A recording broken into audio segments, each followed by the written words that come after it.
欢迎收看《寰宇全世界》，带您走进全世界。全球各地的观众朋友，大家好，大家平安，我是何荣。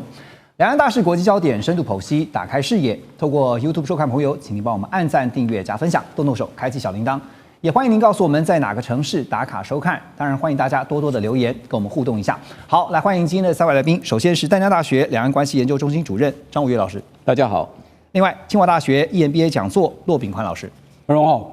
大家好，好，还有台科大机械工程系助理教授黄周仁老师。何荣好，各位观众朋友好。好，我们继续来看的就是呢，日本首相高市早苗他最近的一番言论，到现在还是余波荡漾哈，因为他这个存立危机事态，说台湾有事、日本有事的这个发言呢，引爆的这把火呢，到现在还没有完全熄灭。本周我们看到了川普他出手了，打电话，而且是主动打给了中日两国的元首。这个三方的领导人在分别通话之后呢，全球政治局势也进入一个深度盘整的局面。那这个时候呢，也看到，因为这几天大家一直都在讨论的一个焦点，就是到底是谁主动打给谁哈。后来看到了美国财政部长贝森特他出面证实，是川普打给了中国大陆国家主席习近平。那美中两国元首呢，这个根据贝森特最新的说法，他还说呢，未来1年大家可以期待的是。两国元首呢，可能还会有4次的会晤。不过，在同一时间也听到了美国前国安顾问 John Bolton， 他这个时候说呢，川普政府当中如果由共和党的孤立主义派占上风的话，那么美国可能会因此抛弃台湾。这说法听起来蛮吓人的。两种不同的看法哈，我们虽然说波顿他是前任的美国政府官员但是不是代表着说美中两国元首见不见面，比起现在这个在竞争的像是土豆泥西土大豆芬太尼，美方还是必须要对台湾问题有一个清楚或者说是最终的表态？罗董觉得，美国在这里，尤其川普总统对于台湾的问题向来不表态。都是保持模糊，因为他的模糊战略加上他的一中政策，这是美国目前对台湾问题的一个基本立场。虽然美国国内有很多声音说你应该更清楚的表态，就像拜登总统任内，他有很明确的表示说，如果台湾有事，美国一定会全力的反击。这样的一个说法川普并没有采取相同做法，因为他一直对于拜登的做法他是不认同的。所以在这里呢，讲到高市早苗也是一样，高市早苗在日本的国会面对野田佳彦在野党的领袖咨询的时候，他也说，过去日本对于台湾问题都采模糊战略、模糊的策略，你为什么却说出了这样一个明确的一个方向？你这个是不是逾越了你应有的界限？高市早苗他就把他过去所说的话再重新修改了一次，说我其实也是要采取模糊的，他有这样的一个看法。对，虽然他又引发了旧金山合约这样的一个争议，但是至少在原来的这个发言的问题上，他是做了一些调整。当然，这样的一个调整，中国大陆还是没有办法接受。对，但是代表美日对台湾问题，他们都希望参与一个战略模糊的角色因为美中关系的稳定是非常重要的。美中关系的稳定，贝森特强调说，明年川普总统跟习近平两人要见4次面。一次是川普去访问中国，一次是习近平访问美国，另外一次是 G20， 另外一次是 APEC， 所以4次会议。那美中领袖的定期的会面，这是美中关系一个很重要的基石。那他为什么强调这个土豆泥呢？是因为美中的贸易关系又是美中关系一个重要的基石。这个基石可以让两边的这个关系不至于有所松动。有了很好的经贸关系，自然就不会有台湾问题是这样的一个发生。可能他们的逻辑是这样子的，所以我们觉得说也没有必要对表态。当然，对我们台湾人讲，我们希望美国很明确的表态，要保护我们，这是我们觉得最安全的地方。但是就川普，他是一个喜欢做大交易、大战略的人来讲，他什么事情不希望讲明，尤其台湾问题上，他特别不愿意讲得特别清楚，这是他一直隐藏在心里话。维持战略模糊就是希望保留一个弹性的空间那但是刚刚讲特别说到4次的美中元首会现在外界也有分析说4次也不要先太乐观的太早因为这4次会不会之后有变数而因此影响呢？不过看一下这4次的美中元首会就是刚才骆老师有提到的，包括了 APEC 就是明年11月，那这次这个明年的 APEC 呢是在深圳举办，还有呢就是呢川普他先前不是讲了吗？在2026的4月。那会到中国大陆进行国事访问。之后呢，这个习近平也会回访，还有就是 G20。好，那中国大陆国防部哈，因为我们看到整个中美的博弈或者讲说竞争，其实不管从外交上、从经济上、从政治、军事上面都可以看得出一些端倪。军事的部分呢，中国大陆国防部最近是举行例行的记者会，在会中证实了一件事，就是中美海上军事安全磋商机制第2次的工作小组会议，还有年度会晤，18号到20号是在美国夏威夷举行。中方的发言人蒋斌表示这个会晤呢，主要是要落实两国防长关于加强一线官兵沟通交流的共识，避免误解跟误判，要管控风险危机。好，所以在这个周日发生了这个高市早苗的炸锅言论之后，可是看到了中美双方一线官兵还是可以交流哈，这是一种什么样形式的管控风险？我们怎么解读？吴岳老师，我想这是非常正常的吧。中日关系的问题固然挑动敏感的神经，但是中日之间关键的问题，最核心的仍然是中美的问题。是因为日本其实它没有单独有能力来行使自卫防御权。如果它没有美国的认可跟美国的支持的话，那因此我们看到说，如果以目前为止，那川普总统跟习近平既然在10月30号都已经见面了，那川普总统跟习近平也在11月20号彼此通了电话的。我们甚至可以看到什么？美国的防长就是他们叫战争部长赫塞斯，他在10月31号在东协的防长的扩大会议，也跟大陆方面的国防部长董军双边举行会谈，而且赫塞斯说，双方的美中的军事关系是前所未有的良好的。所以从这个角度，我们可以看出什么？美中之间不管是最高领导人的层级，还是有关于外交的层级，还是有关于经贸的层级，就是贝森特跟何立峰，还是有关于双方防长的层级，不管是董金跟赫塞斯，还是有关于这一次是属于严格讲副部长的层级。那双方这种保持各式各样沟通管道的畅通，就是想要避免误判，就是想要管控风险，就是避免所任何擦枪走火可能。所以这样做才是正常的吧？可是这个军事的互信刚刚您说这个不管现在是增进这个一线官兵之间的这个交流的互动那但是从几个层面可以继续看后续中美之间彼此的往来。中美之间的往来大概最关键的问题，就是双方领导人的会谈。我想北京方面大概针对川普总统大概已经明确做了定性的，美中关系最关键最敏感的就是所谓的最高领导人的会晤，跟最高领导人就算不会晤通电话。对，因为双方的领导人唯一现在都可以完全的拍板跟定案。就换言之，美国方面不管谁怎么讲，从中方角度都不重要，川普怎么讲最重要的。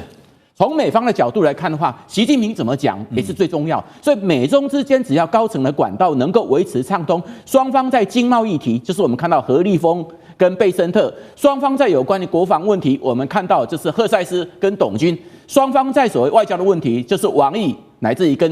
目前美国的国务卿，这只能够保持各式各样对话。美中关系只要维持对话，它就不会失控。美中关系只要能够维持一个良性的一个互动，它就不会有意外跟擦枪走火的可能。所以不用特别去看中日关系好像是特别的紧绷，会上纲上线的。只要美中关系维持它良好对话，我相信中日之间来讲的话，不会有大规模的失控问题出现的。确实这个中美两强的都是领导人说了算其他的你说就算是国务卿也好就是外长嘛，那还有就是军方的说了，最后拍板定案的还是领导人所以现在最近也看到日本方面不是有前官员也特别提到说，中日之间的纷争，就习近平的一句话是决定了接下来日本应该要怎么样处理那你要怎么样处理呢？这个日本最近不是也说了吗？说如果真的走到军事这一个，我们是有能力，他说日本有能力是能够把福建舰给击沉的结果呢，中方现在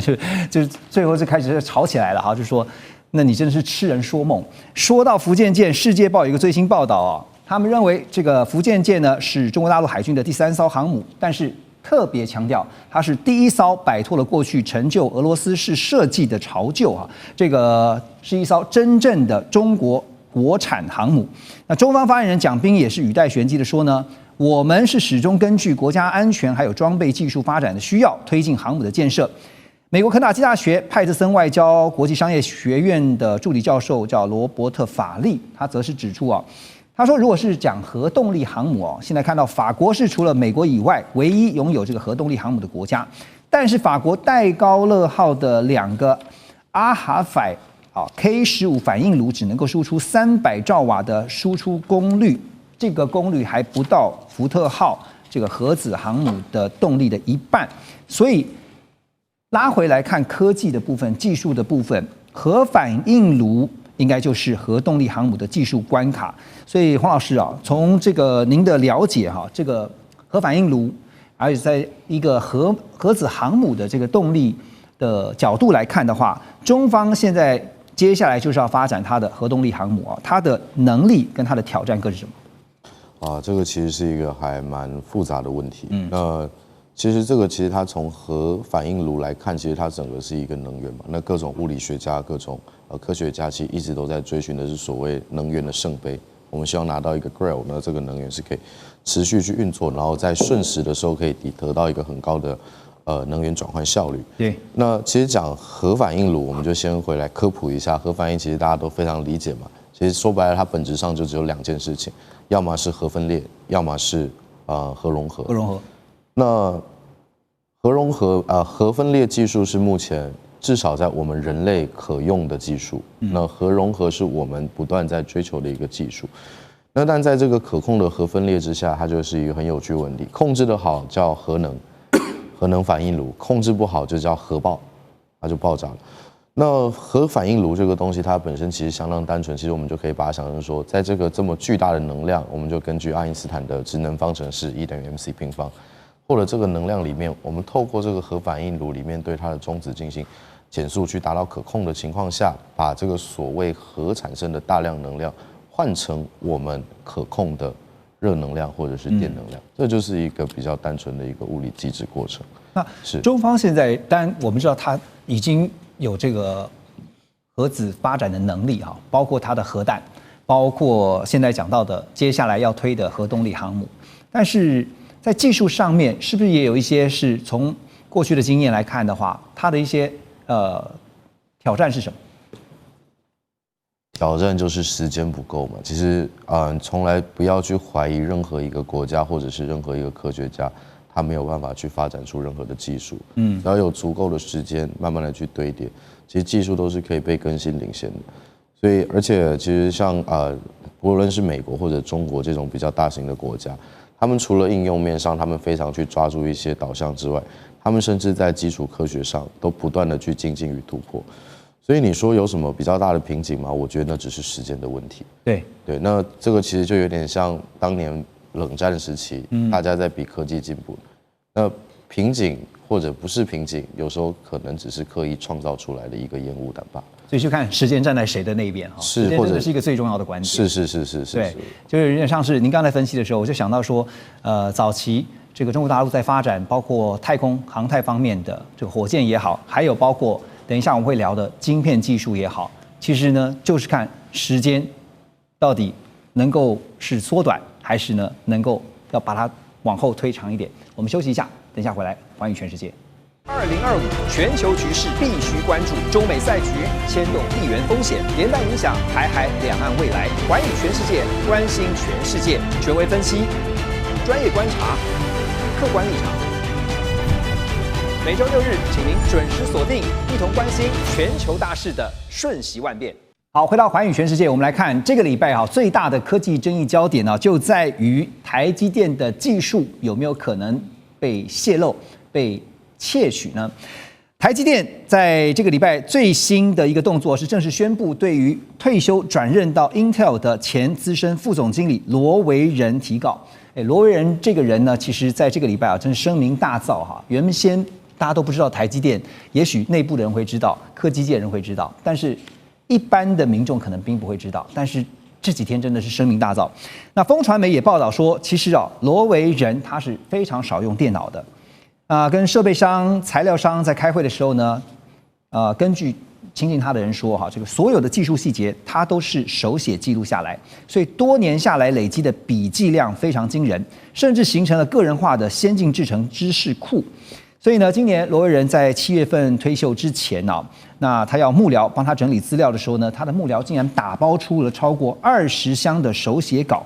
而这些手稿呢，现在也被外界质疑，会不会包括了像2奈米啊，甚至是2奈米以下的，像 A16啊，就是1.6奈米、1.4奈米、1奈米，甚至是0.7奈米这些关键技术的讨论记录，还有会议摘要。因为最近讨论罗维仁，很多就是说，他都已经当到台积电这么高层了啊，其实不缺钱啊。我看到也说是为了一个什么使命感吗？还是说有其他的背后的动机？而且呢，大家也在讨论的是，在他退休之后，就应该在退休之前啊，曾经也被问到说，那你退休以后要去干嘛？他说要转去做学术机构啊，结果呢，没有想到就跳槽到 Intel 哈。那现在呢，旧东家就是台积电呢要打法律战，可是新东家 Intel 表达力挺之意。这 Intel 呢就发表声明啊，说现在有很多的臆测啊，你们都是在猜，可是没有迹象显示任何的指控是具有可信度的，而且强调说，企业之间的人才流动是产业运作的正常现象。而国外媒体呢，这个叫做 WCCF Tech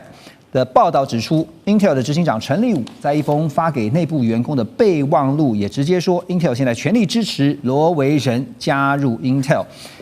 我要先问的是 ，Intel 跟台积电会不会因为这件事情，在关系上发生什么样的这个变化？吴磊老师，您觉得？我想，当然 ，Intel 跟台积电本身它是既合作又竞争。对，所谓合作就是像 Intel 像很多的，包括像先进的制程，它仍然必须要委由台积电来代工。那竞争的部分来讲的话，大家当然知道说，像 Intel 本身，包括像18A 也好，未来14A，那基本上它都等于台积电的2奈米。只是它目前为止良率是很差的，因此来讲的话是不符合成本的。因此这个问题可能会涉及到几个问题。第一个问题就是台积电本身跟这样一个资深的副总本身来讲的话，两者之间的法律诉讼如何？那第二个来讲的话，当然就涉及到 Intel 本身跟台积电本身彼此在竞争跟合作上会产生哪些一些所谓的新的变数嘛？是。但是我想这个问题会比较复杂一点来讲的话，因为涉及到几个问题。首先，第一个来讲的话，目前为止来讲的话 ，Intel 的最大股东是美国政府的。美国政府占了 Intel 本身，因为89亿的晶片法案嘛，大概占9.9%。现在是美国政府是 Intel 第一大股东。那第二个，罗维仁当然他是目前为止查了一下，他是拥有美国护照的人嘛，所以他也持有美国国籍的嘛。对。那因此，台积电他所提出的法律诉讼来讲的话，就要看这个禁止竞业条款当中有没有涉及到违法的部分嘛。但是最终来讲的话，法律在执行过程当中，以及美国方面来看怎么来宣判来讲的话，那是取决另外一个问题。所以我们看到说，其实这两个之间来讲的话，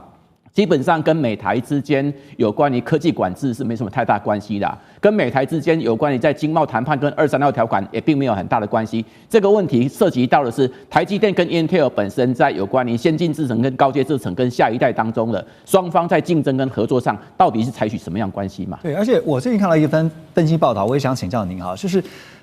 特别提到了台积电的难处，就是说如果真的进到了法庭的攻防，你必须把所有的资料啊，甚至包括机密资料，你可能必须要去提出来哈，就是你真的窃取了这些机密，可是这些机密也会因此而外泄啊。因为这里面会涉及到几个问题，台积电如果不提告的话，外界的想象空间会非常非常的大。那台积电的提告至少要几个目的嘛？第一个目的来讲的话，具有所谓宣示性跟通吓性的效果，就是说，因为来讲的话，台积电它有各式各样的协力厂商，有各式各样的合作的厂商，因此透过这样一个提告本身，当然可以对有关于 Intel 在先进制程乃至于跟台积电具有竞争上来讲的话，也可以产生一些所谓具有若干吓阻的效果嘛。对。那第二个来讲的话，台积电其实目前为止来讲的话，当然你说罗维仁一个人，当然代表是这是一个算是一个技术资深最重要的副总，但是你说以台积电这样一个庞大之间所拥有的专利，那以一个人要把所谓台积电的这样一个所谓的优势当中，能够有效的移转到 Intel 当中，我想应该也不至于嘛。但是大家比较担心的就是说，因为 Intel 会不会因为罗维仁的这样一个参与，缩短了它有关于先进制程上，因为目前为止为什么 Intel 做得不好？对它研发是够的，不管是18A 还好14A，但是就是良率差嘛，就是不具有所谓市场竞争性嘛。那因此这样的过程当中，它会不会缩短它的所谓的制程？对，那这个东西来讲的话，才是大家所关注的重点。是，所以它里面是涉及到有关于一个在美国极力扶持的 Intel 厂商，有美国政府在大力支持的，那一个是在全世界拥有全球布局的台积电，那两者之间的竞争跟合作到底维持什么样关系嘛？而且你拉高来看，说未来进到这个司法途径哈，这个彼此攻防的时候。那知道罗维人他的背后可能是美国政府哈，这个部分你到底打不打得赢，可能还是个问题。不过这个时候呢，也看到了黄仁勋啊，辉达执行长呢，他也被问到说台积电这次的这个风波，那说这个研发高层转投英特尔带枪投靠，他怎么看？黄仁勋说呢，他对于细节不知情，但是呢，他坚信台积电的韧性和稳定性啊，因为他说台积电呢，并不是只仰赖单一个人。台积电的强大基础是建立在复杂的技术、深厚的企业文化，还有多面向的科技实力之上。而且呢，在讲台积电的同时，也不忘去一下辉达。他说这个辉达的技术呢，本身就极其复杂啊，这些技术也是充分展现在他们的晶片设计啊，还有系统软体当中。那辉达的成功建立在所有的技术必须要整合才能够运用的基础上，技术过于复杂，难以真正理解或者是复制。辉达是花了33年的时间才建立这些技术的壁垒，让很多人难以达到这个门槛。最近大家不是听到他讲说，他还特别责怪了他们的公司高层了，因为高层说不准这个员工使用 AI， 结果呢他就说，怎么我们自己是 AI 未来相关的这个公司哈，所以黄仁勋他就下了一个结论，他说就算有人离开辉达，他也认为没关系哈，因为辉达的技术是非常难以复制的。所以陆老师，现在美国就是还是对中国大陆在科技方面是做了很多的管制封锁哈。但是中国大陆的科技厂商绕道拿到辉达的晶片我们也常常看到这样相关的新闻，像 DeepSeek 也确实参照了辉达的 AI 晶片回到说技术真的是无法复制吗？这一点问题你怎么看？当然，有些技术是可以复制的，有些技术真的是没有办法复制。那以罗维仁，他是台积电先进技术事业的副总、营运副总、研发副总，这个技术开发组织的副总到企业发展策略副总这样的一个资历，对他的跳槽就不是一般的人才流动了。所以，尤其他在离开的前一天，还去听取了最新制程的一个研发的一个会议，就代表他对台积电的这个技术是有相当的掌握，而且在他任内呢，他曾经对于 EUV 的微影技术、5奈米、7奈米这些他都有参与，而且他团队呢取得了1500个专利，这是相当惊人。他不是一般的人才流动，这是我们一定要先界定好。第二个，黄仁勋他现在是 Intel 4%的大股东，他已经不是一个客户或者是一个竞争者。我们知道 NVIDIA 以前是跟 Intel 是竞争者。他在 CPU 竞争，现在跑了跟 GPU 跟 Intel 竞争，所以他是取代了 Intel 的这个地位，所以是不一样的一个情境。第三，我们过去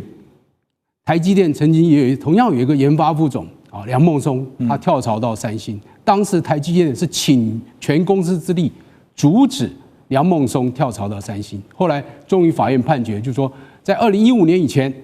你不能去三星任职，这是法院最终的判决是这样的。所以，在这个案子里面，台积电目前只有对台湾的智慧财产及商业法院提出民事告诉，并没有提出刑事告诉，代表台积电认为说你已经违反竞业禁止了，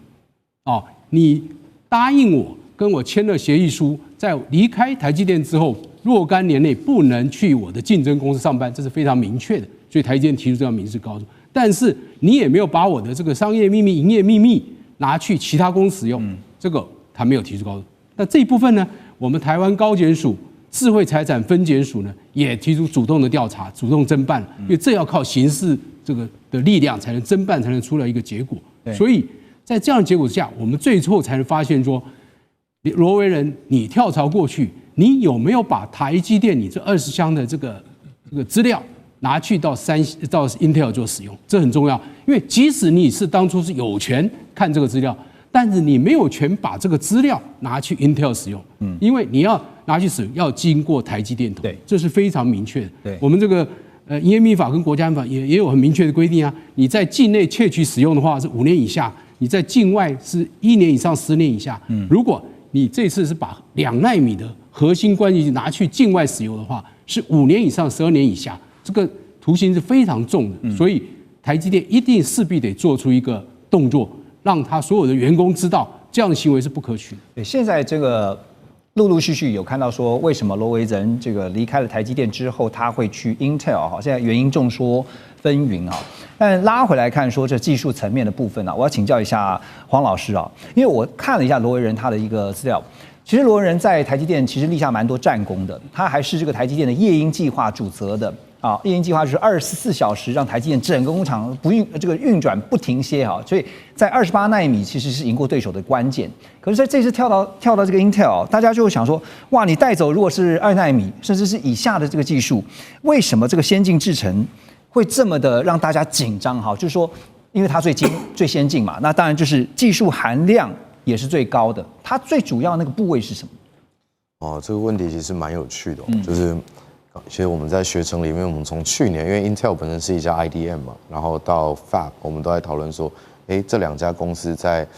那个时候他们换了把基辛格换掉，然后14A 厂正在盖，对，一直在这样过来这个过程，其实都发生挺多有趣的事情。刚好最近我们在学程里面也在讨论罗维仁这件事情哦。你说最关键、技术含量最高的这个部分，我们开个玩笑说，其实最关键的部分在工人智慧。为什么我这样说？我们都说做晶圆这个东西就像在烤披萨，你的 recipe、你的材料，它其实都只是一个起点。就哪怕说罗先生跟设备商、材料商开会把技术细节做，那叫做起点。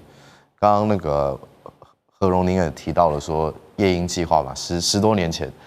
那个时候10万青年10万肝，积极轮班救台湾。10万肝，对。那这个其实，在过去这个过程中，最重要的就是怎么把设备大家都查得到去哪买的，甚至打听可能都打听得到，但最后进来了之后，里面怎么去改装的，里面怎么去绕过一些东西，然后再来就是如何去提高产能。其实最关键的还是刚刚几位2位老师讲良率。对。这个才是它技术含量最高的关键部分，因为今天台积电当然买来它做制程，因为它有一个非常成熟的产线，非常好的一个场域，它把这些兜起来。但是这个设备是谁提供？它不会自己去做设备。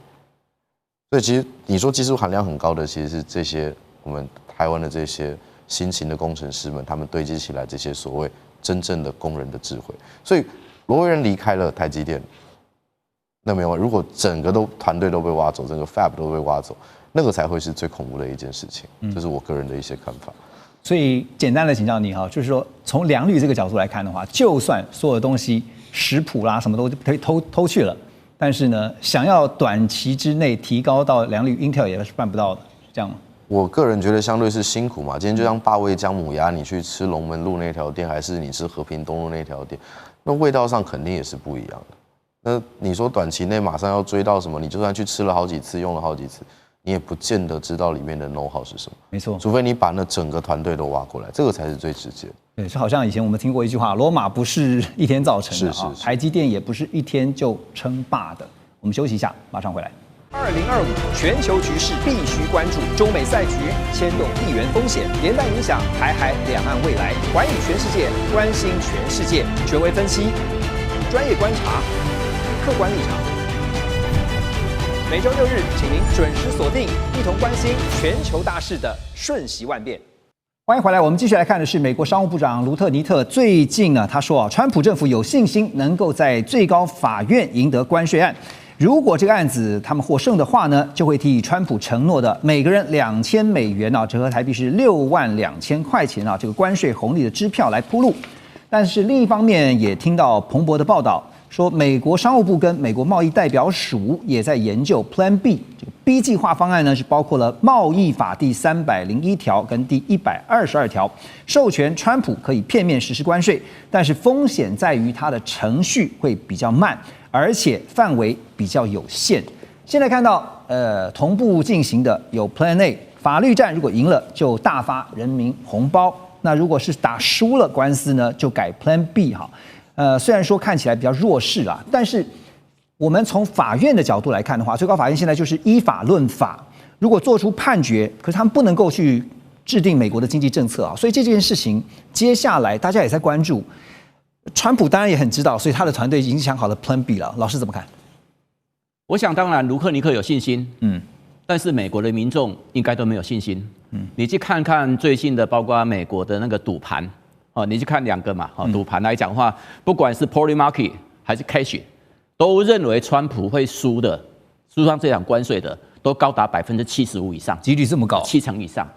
就是在辩论以前是高达6成，辩论以后大概是7成。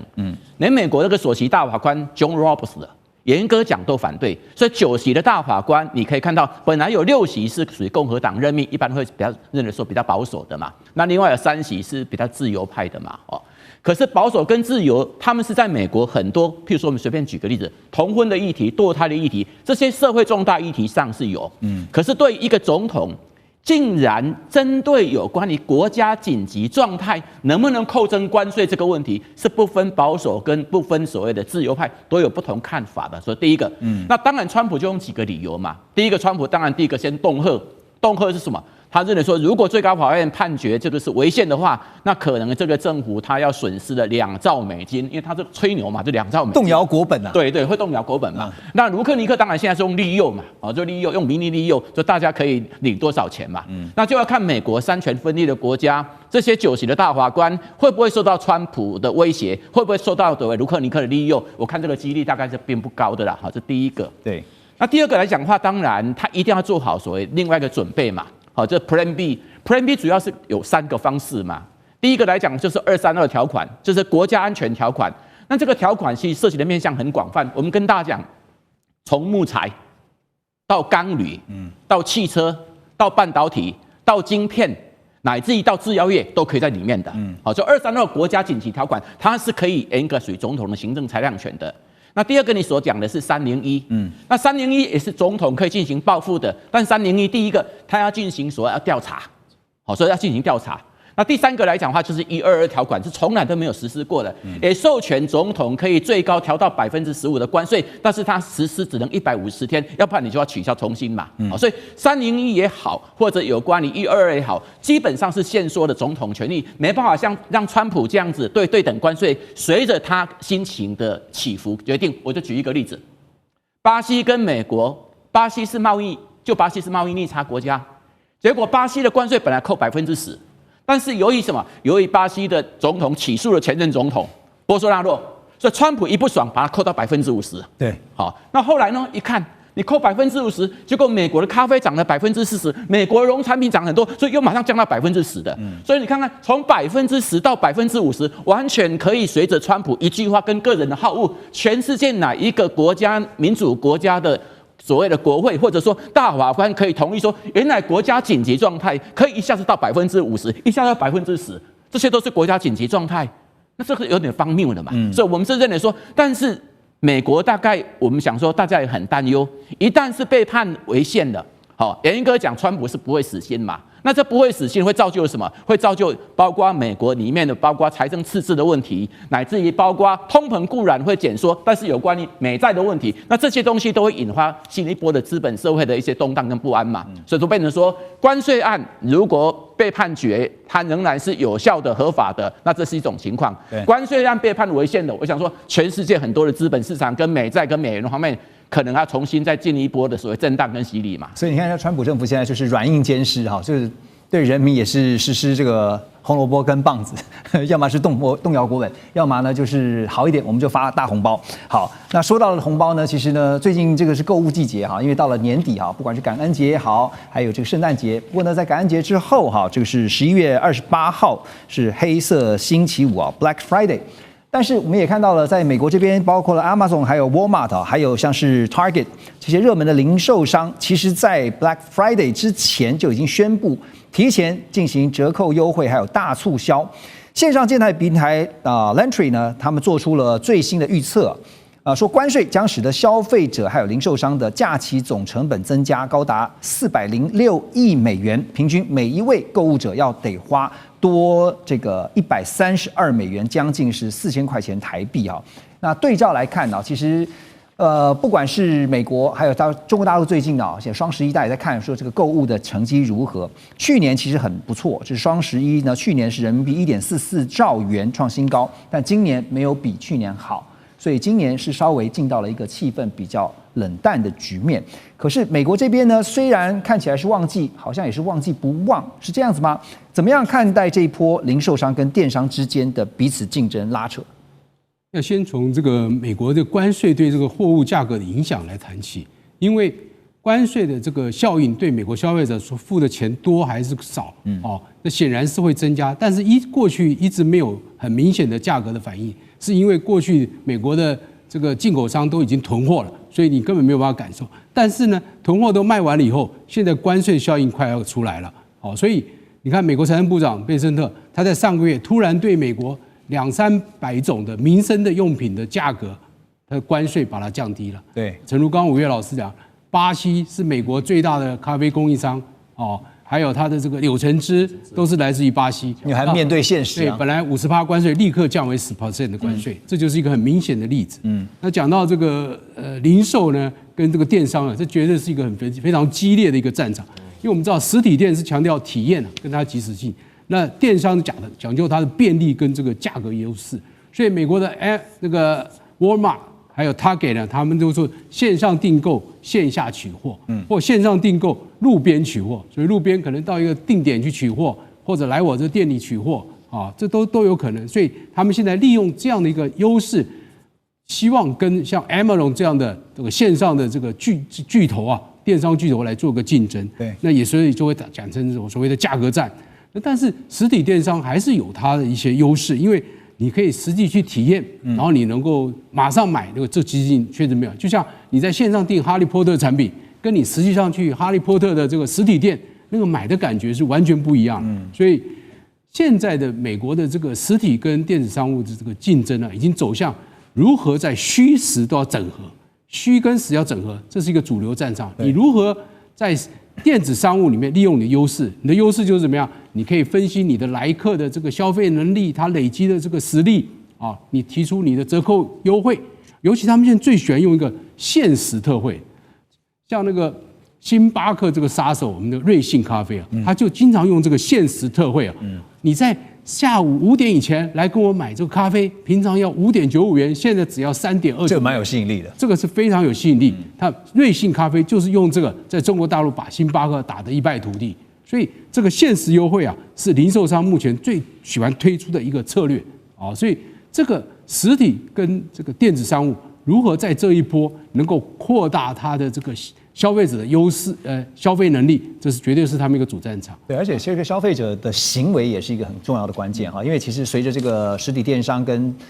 虚拟电商的互相的竞争，其实还是得看最后买家他们的决定是如何。不过对于美国很多民众来讲，现在恐怕买东西可能要放在其次，因为连电费都缴不出来因为国家能源援助主任协会他们的数据显示说，今年1月以来，全美电费呢平均上涨了11%，很多人呢就付不起电费，拖欠电费，然后呢遭到了断电。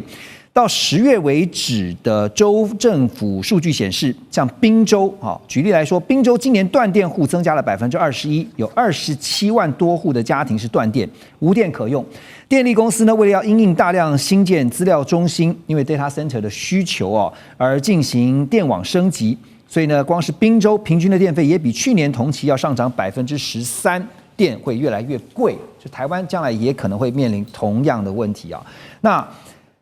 但是半导体制造现在川普就是要把它拉回到美国，所以黄老师怎么看这个我们都知道半导体非常吃电但是到底要多大的这个电力的缺口这个问题真的蛮有趣的。就其实我们刚才讲到说，现在全世界的科学家其实都把能源视为一个需要找到一个属于能源的圣杯嘛，就很明显这边看这个缺点。是那不止半导体他们要做一堆的算力中心、AI 中心、AI Factory。这都是吃电怪兽了。那其实半导体制造到底要用多少电这个事情，我觉得临时这样我们来做数据是有点难。但我可以简单，我们来用费米估计的方式，我们简单来推算一下那原则上，如果我们从定义上来说，一个 mega lab， 一个 mega fab， 它大概每月的产量定义大概是3万到5万片10万片的这个晶圆，那我们就抓一个中间值，大概5万左右。那要支持这个 scale 的话，我们稍微抓一下，可能我们如果以先进制程为例，可能我们抓个50台 EUV 一个大约的基本架构。那当然里面还包含什么？你可能今天要做 patterning， 你还是需要用到 ALD， 用到 PVD， 用到 RIE， 用到 ion implantation， 非常非常多的设备。那我们就假设 EUV 占全部耗电里面的40%。那今天以艾斯摩尔的EUV， 如果我们就不去做优化的情况下，它每台的功率大概是1个 megawatt。那稍微去推算一下，那我把它加动力拉到24小时，我全部自动化。那我拉到1整年的，包含整个产量产能的话，那再乘上时间，那1整年它可能耗电量会接近到3到100亿度的电，接近到数十亿到100亿度的电。那到100亿度的电的话，我们换算下来大概，如果我没有记错，可能接近一个中小型城市，大概50万人到100万人这个规模。哇，50万人到100。这个我台湾地理我不太好，不知道大概哪个城市，但这个规模就是光是半导体一个 fab 厂，一个 mega fab 大概就永和加中和就吃掉永和加中和，但是它是1年的用电量，就相当于永和加中和的平均用户用电量。我不确定这个精不精确，所以也别骂我，我们大概估算一下，大概就可能是这么可怕。所以听老师这样稍微还不是精算哦，稍微粗估的算了一下，其实我刚刚特别想到的一个问题是，台湾现在不用核电了，那未来如果我们要发展算力，要发展资料中心，辉达还要来，我们的电够用吗？马上回来。2025全球局势必须关注，中美赛局牵动地缘风险，连带影响台海两岸未来。寰宇全世界，关心全世界，权威分析，专业观察，客观立场。每周6日，请您准时锁定，一同关心全球大事的瞬息万变。好，回到节目科技的部分哦，也要来看的是安氏半导体的争议。大家原本以为已经告一段落，但是并没有，还在余波荡漾。这个火呢还在延烧。安氏半导体的荷兰总部指控中国大陆总公司拒绝沟通，说呢很多客户已经反映了，他们因此可能会要面临停产的困扰。那中方这边呢总部发表声明是否认，而且呢宣称说，在恢复生产以后，已经出货了74亿颗晶片，供应全球515家的客户了。那么文泰科技也反控说呢，这个旗下的安氏在欧洲业务部门啊，现在企图要打造一个非中供应链，规划要投入3亿美元，在马来西亚扩建工厂。那另外呢，也企图在2026年年中以前要达到90%的产能移出中国大陆的内部目标。所以现在我们来看这个后续，就是恢复生产是真的，出货也是真的，降低中国生产比重也是真的，无非就是为了去风险这个考量。可是破镜难圆哦，真的是回不去了，是这样吗？这个关系已经是这样子了，然后呢，未来的生态也开始改变了，怎么看？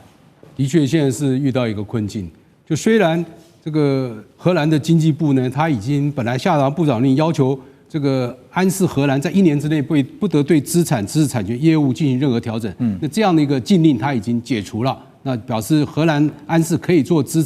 识产权业务的一个调整。但是呢，荷兰企业法院他也做了一个裁决，就是说暂停，就是安氏这个母公司文泰科技的创始人张学正先生呢，他担任安氏荷兰的职务，把它解除啊，而且呢，这个文泰科技持有安氏的这个股份呢，只剩下1股，其他交给第三方的托管，而且指派1名具有决定投票权的董事。那这样就会造成安氏荷兰跟安氏中国之间的一个冲突啊。那安氏中国，它这里都是它的出货，只要是在安氏的在中国的东莞这里是它主要的出货，它封装测试都在东莞这里来做运行。那荷兰呢，它是一个本来是安氏东莞的母公司，那这样呢就会发生很大的问题，因为我们公司法知道，母公司当然有权控制子公司，对，母公司文泰，它当然有权去控制安氏荷兰子公司，天经地义的，对，是天经地义。对啊，那但是荷兰县法院把它暂停它的这个权利，所以这是违反我们一般的对公司法股东权利行使的一个基本的认知了。这是荷兰政府。那荷兰政府为什么要这样做呢？因为他觉得说，你刚刚讲要去风险化，我因为地缘政治关系我担心安氏不出货给我欧洲的这些汽车所有的供应商因为这个安氏的这个中低阶晶片是它用在汽车刹车系统、安全气囊还有电动车窗，这些都是汽车生产过程必备的，少一样整个汽车生产线全部停摆。那他担心他没有办法掌握安氏东莞的这样的一个生产量，所以他说那如果我没有办法掌握的话，那我干脆去马来西亚，因为马来西亚现在半导体做得很不错，它封装测试也不错。那我在马来西亚再设一个厂的话，那我可以把我的产能移到马来西亚去。但是这绝非长久之计，因为你的股权是文泰科技，对，你这个怎么能解决你的问题呢？所以这个可能我相信中国跟荷兰之间还要做一个协商。那中国为什么不敢做一个更强而有力的一个报复措施呢？因为荷兰的 ASML 它的这个光刻机是中国必要的。如果中国对它做出一个很强烈报复措施，那 ASML 的回复我相信也是非常强劲，了解，会造成中国半导体厂你都没有这个光刻机可以来使用，那你的半导体市场就会全部当掉。所以这就是未来的空间在那边。对，这接下来的话也不是把这个事情做到最绝，可是呢，这件事情也凸显出了黄老师，我们请您带我们来看一下，政府是解决不了包括市场的问题啊，科技公司跟这个整个供应链的问题啊，但是现在我们讲回不去了，那回不去的话呢，接下来可是母公司还是有控制权啊，这件事情怎么了呢？哇，这个真的是一个。现在整个半导体已经变成政治完全凌驾于那个成本上的这个问题了。那你说文泰科技本身跟安氏之间这个恩恩怨怨，我是不知道该怎么处理。但我记得我们上次聊到多级供应链这件事情是势在必行，一定会发生嘛。那只是说这一句说起来，这个公司的部分我不懂，但是我只能知道说，在接下来科技公司他们之间，可能自己晶片会用到车用半导体的公司，他们自己也要开始去寻求他们自己的退路了。不然光是压在安氏这边，我想未来的问题只会越来越大，还是会被人家一样卡着脖子、卡着成本、卡着政治议题。那政府已经没有办法去控制整个科技公司局势的情况下，公司的事我还是老话一句，公司的事我不懂，但是其他有需求的人自己得去想办法，然后去跟其他有能力的人沟通，把东西去拉开。对，这恐怕也是欧洲企业这次始料未及的，就没有想到说这个政治的效应会如此之强，然后整个影响到了供应链整个断供的话，你这个后面一连串就会造成连锁反应啊。那所以现在市场在那边，可是呢，未来会不会断链或者是脱钩，或者成为是两条不同的这个供应链？哈，现在大家也在看。那《金融时报》呢，在这个礼拜有一个报道。在26号礼拜三呢，他们报道说呢，中国大陆的固定资产投资啊，最近也出现大幅下滑的情形。到10月底为止啊，年增率降了1.7%啊，这是数十年来罕见的负成长。而荷兰国际集团 ING 中国首席经济学家 Lin Song 他认为说，北京在今年年中开始谈反内卷措施之后，使得公部门呢因此变得可能更加的谨慎。另外有一个数据就是中国大陆国家统计局啊，他们的资料显示，10月份的 CPI 年增率是0.2%，那今年2到6月还有8月跟9月有超过半年的时间 CPI 的年增率啊都是呈现负值的情形。所以我们曾经提到像15.5呢要进一步扩大高水平对外开放，也就是说呢要稳步扩大制度型开放。所以接下来